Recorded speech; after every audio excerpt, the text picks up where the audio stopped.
Please idan wannan shine zuwanka na farko zuwa wannan tasha tamu mai albarka ka danna mana subscribe haɗi da ƙararrawar sanarwa domin mu dinga sanar da kai da zarar mun ɗora muhimman abubuwa. Mun gode.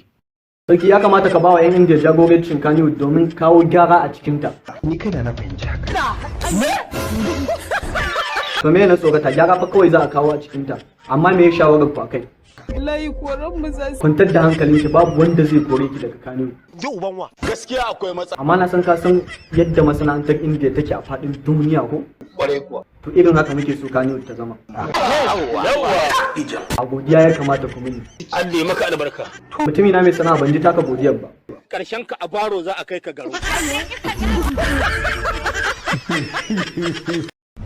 Wato ainihin ku subribi mana subscribe sannan ku danna wannan wato ainihin ƙararrawa ta yadda za ku samu sanarwa ta musamman a duk lokacin da muka wato ainihin ɗora sabuwar ɗauka.